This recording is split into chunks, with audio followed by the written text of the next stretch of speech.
Semarang Isip Khoi Tihinya Arham Ite Ape Lagi Nawa Video Ko Sodor Ka Onate Ape Ko Atam Daram Minanya Channel Jaguar Thain Dila Tin Nawa Video Ehok Khoi Muchad Hui Nyel Rek Tikon Pe Ar Video Jut Kusiakan Ka Like Taun Pe Ar Subscribe Nah Jute Tora Taun Pe San Side Ria Gante Patan Untawar Nah Jute Taun Taun Pe Ar Ma Video Just Ki Just Ki Ngati Te Share Pe Ar Dila Pe Nawa Video Nyel Lagi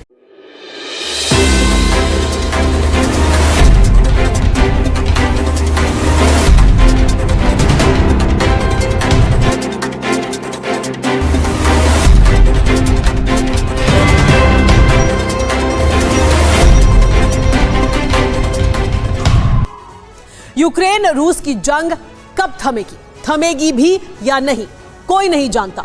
शांति स्थापना के लिए कोई पहल होती भी नहीं दिख रही है। इसीलिए अनुमान है कि यह जंग न्यूक्लियर हथियार के इस्तेमाल तक ऐसे ही चलती रहेगी, जिसमें अमेरिका की दिलचस्पी भी वैसी ही बनी रहेगी। लेकिन इस अनुमान को अगर करीब 3000 साल पुरानी भविष्यवाणी के चश्मे से देखें तो यही जंग दुनिया की अंतिम जंग है, जिसकी शुरुआत हो चुकी है और यह जंग खत्म होगी पूरी दुनिया की तबाही के साथ। क्या है वो भविष्यवाणी और किसने सुलझाई भविष्यवाणी की ये पहेली, देखिए पूरा विस्तार इस रिपोर्ट में। रूस यूक्रेन की जंग में बारूदी तबाही का ट्रेलर दुनिया देख चुकी है, विश्व विनाश की आशंका को महसूस कर चुकी है, लेकिन इसका भविष्य क्या है, इस पर कोई दावा नहीं किया गया।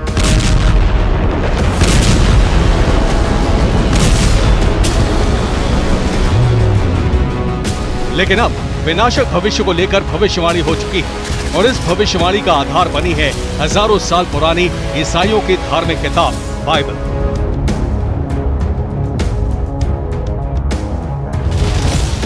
चौंकाने वाला खुलासा यह है कि बारूदी जमीन पर जो भी दिख रहा है वो हजारों साल पहले ही बाइबल में दर्ज है। और अगर ये वही जंग है जिसका जिक्र बाइबल में है तो फिर ये दुनिया का अंत करने वाला आखिरी युद्ध है।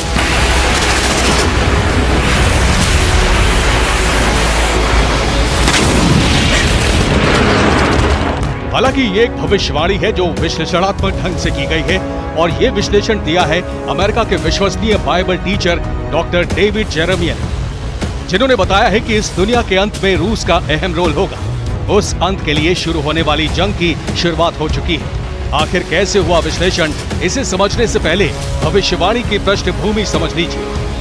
डॉक्टर डेविड जेरेमिया के मुताबिक बाइबल में आर्मागेडोन यानी सर्वनाश वाले युद्ध का जिक्र है, जिसे हिब्रू में मेगिडो की जंग के रूप में भी बताया गया है। मेगिडो यानी वो जगह जहां से देवताओं के खिलाफ दानव युद्ध छेड़ेंगे और मेगिडो इजराइल के पश्चिम में स्थित एक पर्वत आज भी है। यानी ये बताने की कोशिश की गई है कि रूस के बनाए समीकरण से बैटल ऑफ मेगिडो की शुरुआत हो चुकी है।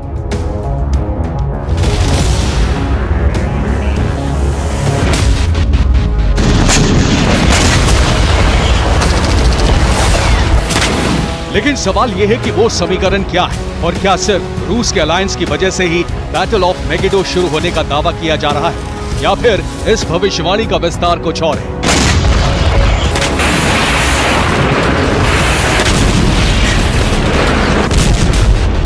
प्रसिद्ध बाइबल टीचर की रूस को लेकर की गई भविष्यवाणी में गठबंधन को आधार जरूर माना गया है, लेकिन सिर्फ बैटल ऑफ मेगिडो से संबंध जोड़ने के लिए ऐसा नहीं किया गया है, बल्कि विश्लेषण में बाइबल के आधार पर रूस का जिक्र दर्ज नाम के आधार पर भी किया गया है। तो क्या वाकई बाइबल में रूस का नाम दर्ज है?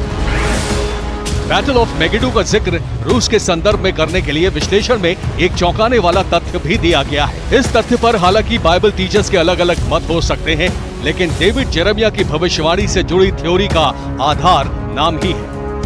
दावे के तहत 2500 साल पहले ही रूस को लेकर भविष्यवाणी हो चुकी है और रूस के साथ मिलकर 38 देश इजराइल पर हमला करेंगे। हालांकि उस समय बाइबल में दर्ज नाम रूस नहीं है, बल्कि देश का नाम रोश बताया गया है और इस देश के इजराइल के सुदूर उत्तर में होने का जिक्र है।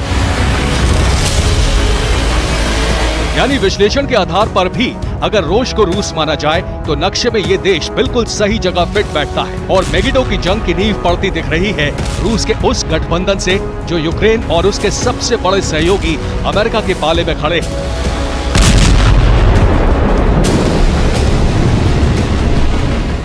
कैसे, इसे बाइबल आधार नक्शे से समझिए। इजराइल के दक्षिण में स्थित पहाड़ी का नाम मेगिडो है और यहाँ से उत्तर की तरफ बढ़े तो लेबनान, सीरिया, तुर्की और जॉर्जिया दिखते हैं, जिसके अंत में रूस नजर आता है। और इजराइल के खिलाफ इन देशों की ताकत बढ़ाने के लिए ईरान पहले से तैयार है।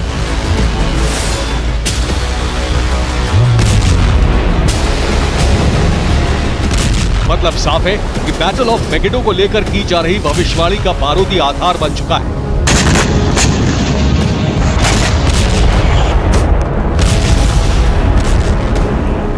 जिसकी पुष्टि करता है अमेरिका के खिलाफ जंग का लेटेस्ट समीकरण, जिसकी शुरुआत होती है रूस यूक्रेन की जंग में उठाए गए इजराइल के एक घातक कदम से।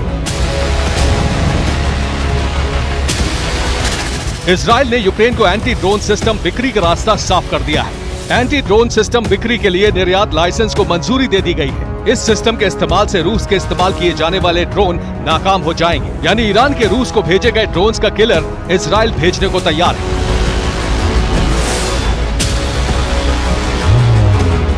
और यही कदम इजराइल को टारगेट बनाने में अहम रोल निभाएगा। ऐसा इसलिए भी क्योंकि जंगी समीकरण में इस समय रूस ने एक मजबूत अलायंस बनाने की दिशा में कदम आगे बढ़ा दिया है, जिसमें सबसे पहले दोस्ती निभाने के लिए तैयार हुआ है सीरिया। जागते रहो तुम, जागते रहो, क्योंकि परमेश्वर का पुत्र आने वाला है, क्योंकि परमेश्वर का पुत्र आने वाला है।